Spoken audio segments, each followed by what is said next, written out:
இந்த புகைப்படத்துல நீங்க பாக்குற இந்த குழந்தை யாரு அப்படின்னு தெரிஞ்சா நிஜமாவே ஷாக் ஆயிருவீங்க. தமிழ் சினிமா திரையுலகத்தினுடைய முன்னணி நடிகை ஒருவருடைய சிறுவயது புகைப்படமானது வெளிவந்து ரசிகர்கள் மத்தியில படு வைரலாக பரவிக்கிட்டு இருக்கு. இந்த நடிகை நம்ம தமிழ் சினிமா திரையுலகத்துல கிட்டத்தட்ட 45 ஆண்டுகளுக்கு மேலாக பயணிச்சுட்டு வராங்க.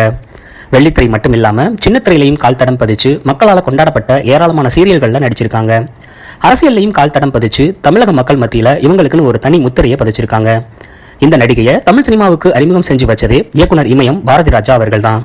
இப்பவே உங்களுக்கு தெரிஞ்சிருக்கும் அந்த நடிகை யாரு அப்படின்னு. 1978ஆம் ஆண்டு இயக்குனர் இமயம் பாரதி ராஜா அவர்களினுடைய இயக்கத்துல இரண்டாவதாக வெளிவந்த கிழக்கே போகும் ரயில் திரைப்படத்தின் மூலமாக அறிமுகமான நடிகை ராதிகா அவர்களினுடைய குழந்தை வயது புகைப்படம் தான் இப்ப சமூக வலைதளங்கள்ல வெளிவந்திருக்கு.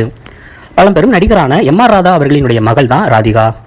ராதிகா 70களின் காலகட்டத்தில் தொடங்கி இன்னைக்கு வரைக்குமே பல தலைமுறை நடிகர்களோட இணைந்து ஏராளமான வெற்றி திரைப்படங்கள்ல நடிச்சிருக்காங்க. நடிகை ராதிகா அவங்களுடைய தாயோட இருக்கக்கூடிய குழந்தை வயது புகைப்படமானது இப்ப சமூக வலைதளங்கள்ல வெளிவந்திருக்கு.